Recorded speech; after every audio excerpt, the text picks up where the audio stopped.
올해 마지막 달입니다. 오늘부터 이제 12월이 시작이 되었습니다. 대림의 계절이죠. 대림절에 시작되는 주일입니다. 빛이신 예수님께서 어둠인 세상 속으로 들어오신 계절이기도 합니다. 그래서 우리는 예수님을 빛으로 오신 예수님, 그렇게 우리는 그분을 마음에 모셔드리고 있는 거죠. 빛으로 오신 분은 우리에게 희망을 던져주셨고, 또 그분은 사랑으로 우리에게 다가와 주셨습니다. 그래서 12월 대림의 계절에는 한편으로는 희망의 계절이고 또 한편으로는 사랑의 계절이 되어지게 되는 것이죠. 그럼에도 불구하고 여전히 세상은 짙은 어둠 가운데 있습니다. 그럼에도 불구하고 여전히 주님의 빛이 세상에 있기에 여전히 이 세상은 희망이 있고 여전히 이 세상은 사랑이 담겨져 있습니다. 12월을 맞이하면서 특별히 마음에 와 닿은 성경 구절이 하나 있는데 요한복음 1장 5절의 말씀입니다. 빛이 세상에 비치되 어둠이 깨닫지 못하더라. 빛이 어둠에 비치되 어둠이 깨닫지 못하더라. 빛은 예수님이시죠. 어둠은 세상을 의미합니다. 빛이신 예수님께서 세상에 오셨지만은 어둠인 세상은 그것을 깨닫지 못한다, 그렇게 말씀을 하고 있는 것이죠. 이런 생각이 들었습니다. 빛이 비치고 있는데 왜 그 빛을 깨닫지 못하고 있을까? 빛이 지금 나를 향해서 비치고 있는데 그 빛을 깨닫지 못하는 이유는 뭘까? 곰곰이 생각을 해보았습니다. 두 가지 이유가 있더라고요. 하나는 눈을 꼭 감고 있으면은 빛이 아직도 어둠에 있는 것이죠. 빛이 비치지만 어둠 가운데 있는 것이죠. 눈을 감는다는 것은 빛을 거절하는 것이죠. 빛을 의도적으로 부인하는 것이죠. 예수님께서 이 땅에 오셨지만은 세상은 거절했어요. 의도적으로 부인을 했습니다. 그런 부분들을 담고 있는 말씀이라고 할 수가 있습니다. 또 하나는 사각지대가 있죠. 빛이 비치지만은 빛이 닿지 않는 그늘진 곳이 있는 것이죠. 물론 그 그늘진 곳은 짙은 어둠은 아닐지라도 역시 어둠의 영향력 아래에 있는 곳이죠. 빛이 세상에 왔지만은 세상이 깨닫지 못하고 아직도 여전히 어둠 가운데 있는 이유는 빛을 거절하는 것이죠. 빛을 거절했기 때문이다. 빛으로의 초대를 거절하는 것이죠. 왜 세상은 빛을 거절할까? 왜 빛을 거절하는 것일까? 영혼의 상처가 있기 때문에 그런 것 같아요. 하나님으로부터 거절된 상처가 인류에게는 있는 거예요. 물론 그것은 죄로 시작된 하나님의 거절이죠. 죄로 말미암아 생겨진 상처들, 이것이 빛을 거절하는 거예요. 빛을 싫어하게 하는 것이죠. 거절은 거절을 만들고 상처는 상처를 만들고, 그래서 세상은 여전히 짙은 어둠 가운데 있게 되는 것이죠. 우리 사람들에게는 그런 상처들이 있어요. 아픔들이 있다는 것이죠. 그래서 사랑해야 된다는 건 알지만은, 사랑하고 싶지만은, 당연히 사랑하는 것이 옳은 것은 알지만은 그게 마음대로 되어지지가 않아요. 거절의 상처가 있기 때문에 그 거절의 상처를 담고 있는 한은, 죄의 상처를 그대로 가지고 있는 한은 똑같이 누군가에게 거절의 상처를 줄 수밖에 없는 것이죠. 여전히 어둠 가운데 살아가고 있는 것입니다. 심리학적으로 거절감을 설명할 때에 사람들이 마음의 상처를 받았다, 그런 표현을 하잖아요. 마음이 병들었다, 그런 표현을 하잖아요. 그럼 심리학적으로 여러 가지 원인 분석을 할 수가 있습니다.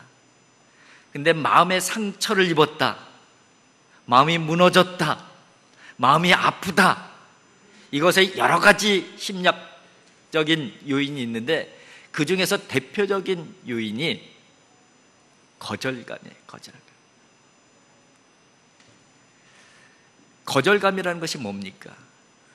과거에 거절받은 아픔, 상처의 감정들이 부적절하게 작동하는 게 거절감이에요.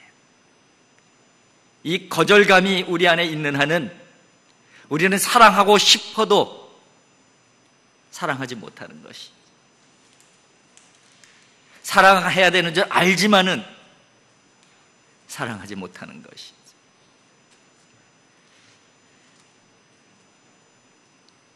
이 거절감 때문에 대표적으로 나타나는 증상이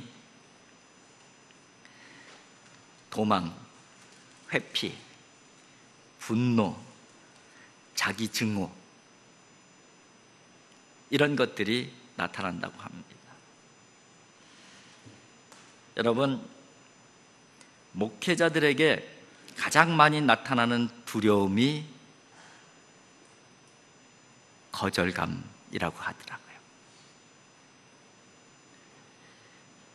거절에 대한 두려움이 목회자들이 가장 큰 두려움이래요. 성도들에게 거절당할까 봐 그 두려움이 본인이 의식하든 의식하지 않든 그 부분이 내재되어 있다는 거예요. 또 한편으로는 하나님께 거절받을까 봐 그 두려움이 있다는 것이죠. 설교를 열심히 준비하잖아요, 목회자들이.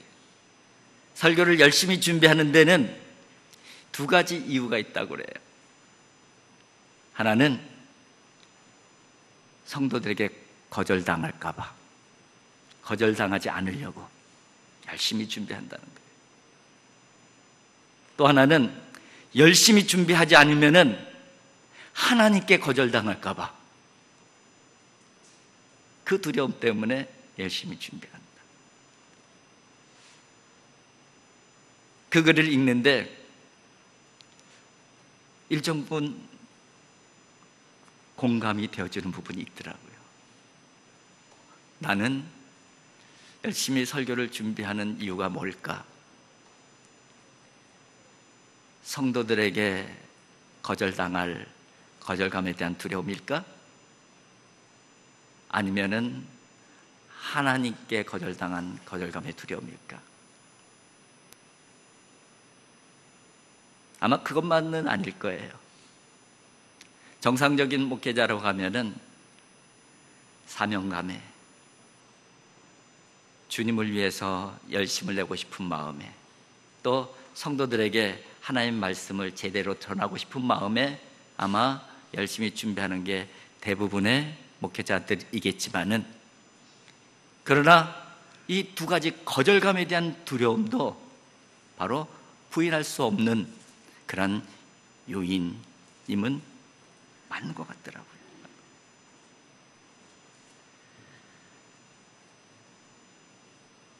정말 한편으로는 웃음 나는 부분도 있지만은 한편으로는 슬픈 현실이기도 하는 것이죠.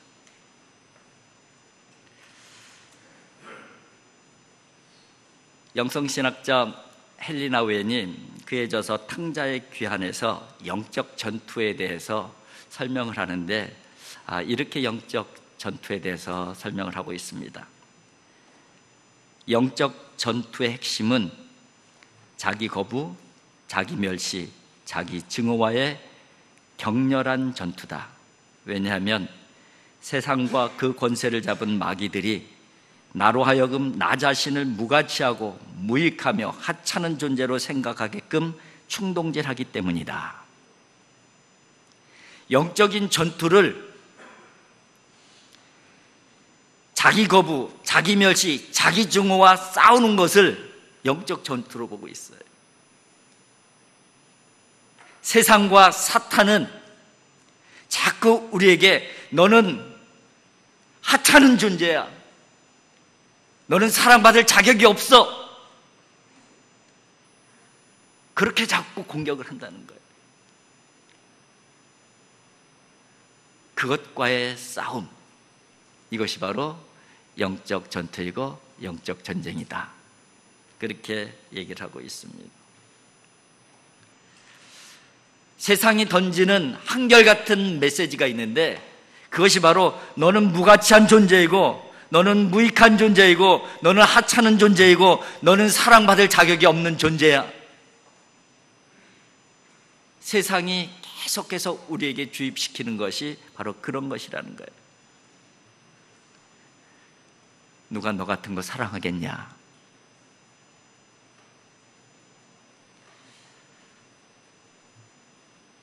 그래서 사람이 열심히 산다는 거예요. 좋은 대학 가면은 혹시 사랑해 줄까? 이런 마음으로. 돈 좀 가지고 있으면은 나 좀 인정해 줄까? 이런 마음으로. 국회의원 딱지 하나 붙이면은 세상이 나를 사랑해 줄 것 같아서 물불 안 가리고 달려든다는 거예요. 거절당하지 않으려고 죽자사자고 몸부림치는 것이 바로 인간의 실존이다. 그렇게 이야기를 하기도 합니다. 그런데 이 거절감이 있는 한은 우리는 행복하지 못하다는 거예요. 거절감이 있는 한은 우리가 아무리 많은 좋은 학식이 있건 많은 돈이 있건 높은 지위에 있건 거절감의 상처를 그냥 남겨둔 상태에서는 우리는 행복이라는 것을 찾을 수가 없다는 거예요. 그러면 이 거절감의 상처는 어떻게 치유받아야 되는가? 그것을 치유할 수 있는 것은 사랑밖에 없다. 사랑하고 사랑받아야 거절감의 상처가 치유된다는 것이죠.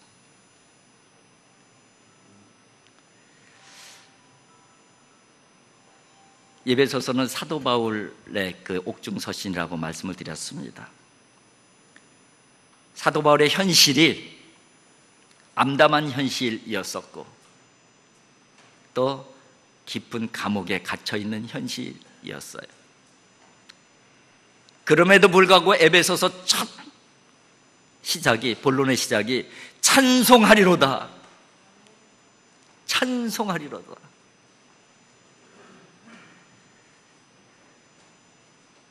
아니, 이렇게 암담한 현실 속에서 어떻게 찬송을 잃어버리지 아니하고 살아갈 수 있는가? 그 부분이 오늘 본문 안에 담겨져 있는 것이죠. 그리스도 안에 그리스도로 말미암아. 그리스도 안에서 가능하다는 거예요. 근데 그 그리스도 안에 담겨져 있는 내용이 뭐냐? 그 첫 번째, 지난주에 말씀을 드렸죠. 하늘의 것, 신령한 것이 보여지는 거예요.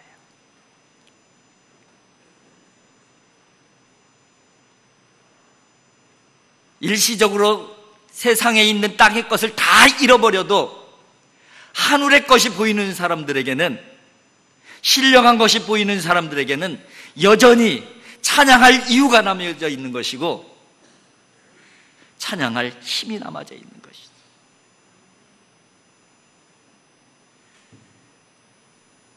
오늘 두 번째, 그리스도 안에 담겨져 있는 두 번째가 뭐냐? 사랑이라는 거예요. 사랑. 오늘 본문 말씀 4절에 보면 이렇게 말씀합니다. 곧 창세전에 그리스도 안에서 우리를 택하사 우리로 사랑 안에서 그 앞에 거룩하고 흠이 없게 하시려고. 하나님께서 우리를 택하셨다는 거예요. 택하신 이유는 거룩하고 흠이 없게 하시기 위해서 택하셨다는 거예요. 그러면은 그 흠이 없고 거룩함, 그것은 우리가 할 수 있는 것이 아니고 하나님께서 해주셔야 되는 것인데, 하나님께서 그걸 어떻게 해주시느냐? 그리스도의 사랑으로, 그리스도 안에서, 사랑 안에서 그 일들을 만들어 가신다는 거예요. 오늘 본문 말씀 4절은 바로 그 내용을 담고 있는 것입니다. 그런데 같은 맥락으로 베드로 사도도 이런 말씀을 하셔요. 베드로전서 4장 8절에 보면 무엇보다도 뜨겁게 서로 사랑할지니 사랑은 허다한 죄를 덮느니라. 사랑은 허다한 죄를 덮는데요. 사랑하면은 허물과 죄가 안 보여요. 그 사람에게 허물과 죄가 없어진 것이 아니라 사랑하기 때문에 안 보여지는 거예요. 사랑이 덮었기 때문에 안 보여지는 것이. 우리의 죄와 허물들이 없어진 것이 아니라 하나님께서 우리를 사랑하시기 때문에, 주님께서 우리를 사랑하시기 때문에 그 사랑이 우리의 허물과 우리의 죄를 덮는 것이죠. 그래서 그분이, 하나님께서 우리를 거룩하게 봐주시는 거예요. 흠이 없게 봐주시는 것이. 이유는 딱 하나예요. 사랑 때문에. 사랑 안에서. 예수님도 비슷한 말씀을 하셔요. 예수님께서 요한복음 13장 35절에 너희가 서로 사랑하면 이로써 모든 사람이 너희가 내 제자인 줄 알리라. 우리가 서로 사랑해야지만이 다른 사람들이 우리를 보면서 당신들은 예수님의 제자군요, 당신들은 예수의 사람들이 맞군요, 그렇게 인정한다는 거예요. 반대로 우리에게 사랑이 없고 시기하고 질투하고 지지고 볶고 이런 모습만 있다고 하면은 당신들은 입으로는 예수의 사람이라고 하는데 예수하고는 상관없는 사람이군요, 그렇게 하지 않겠어요?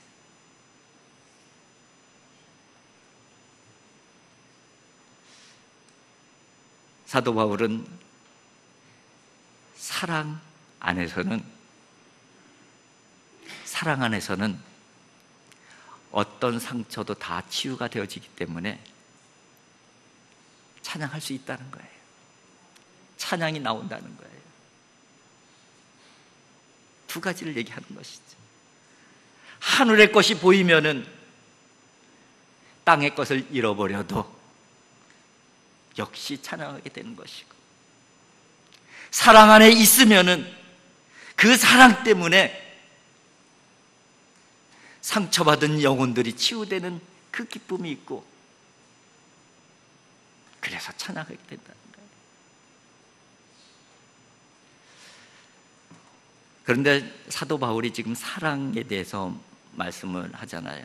그래서 사도 바울의 서신서 중에서 사랑에 대해서 가장 잘 설명하고 있는 장이 어떤 장이에요? 고린도전서 13장, 사랑장이잖아요. 그래서 사랑장을 다시 한번 묵상을 해봤어요. 그런데 첫 번째 단락에서 이해가 확 안 되더라고요. 막히더라고요. 천사의 말을 할지라도 사랑이 없으면 소리나는 꽹과리 같다. 아무것도 아니라는 것이죠. 산을 옮길 만한 믿음이 있어도 사랑이 없으면 아무 유익이 없대요.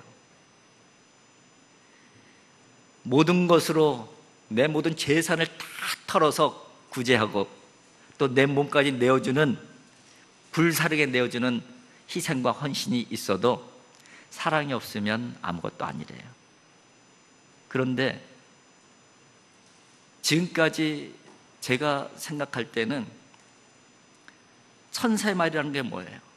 다른 사람들에게 위로하는 말, 칭찬하는 말, 감동하는 말, 그리고 축복하는 말, 이런 것들이 다 천사의 말에 해당되는 거예요.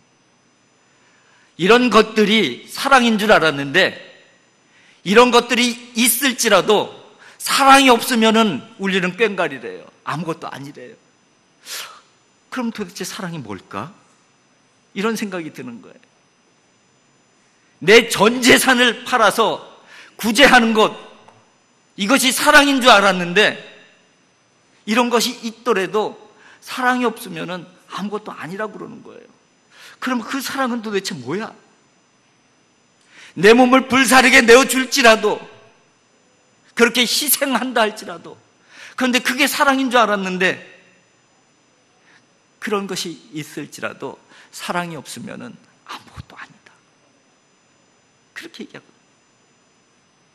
하나님, 도대체 사도 바울이 얘기하는 사랑이 도대체 뭡니까?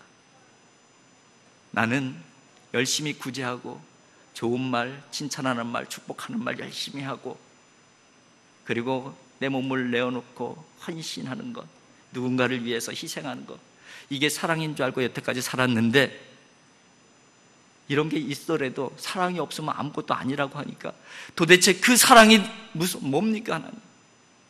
이런 마음이 드는 거예요.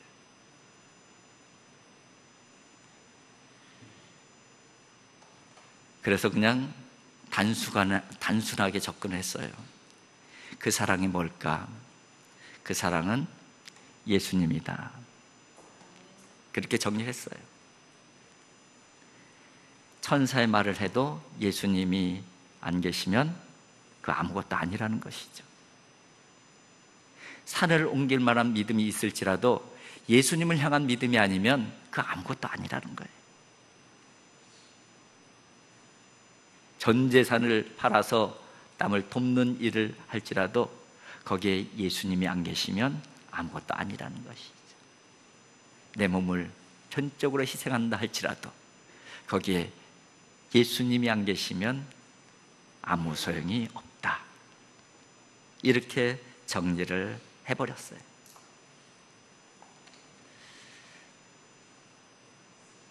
하나님의 사랑의 내용이 예수님이시잖아요. 독생자 예수 그리스도를 이 땅에 보내주신 것, 그것이 바로 하나님의 사랑의 내용이잖아요. 하나님이 세상을 이처럼 사랑하사 독생자를 주셨으니, 그렇게 말씀하시죠. 예수님이 맞는 것 같아요. 사랑은 곧 예수님이에요.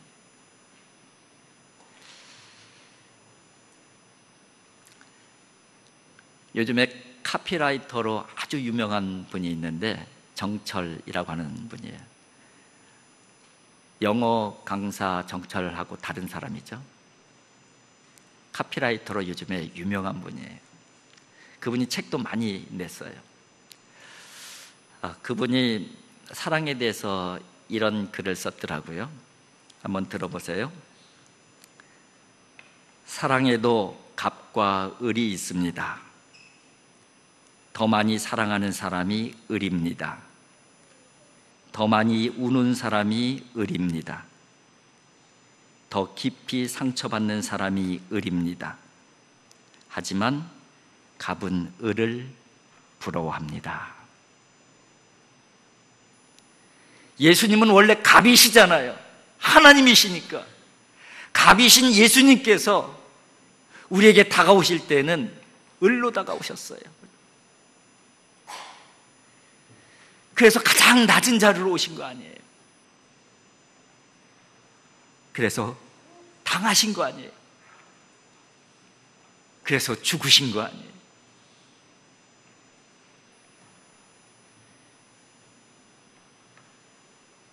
예수님의 사랑이 뭘까?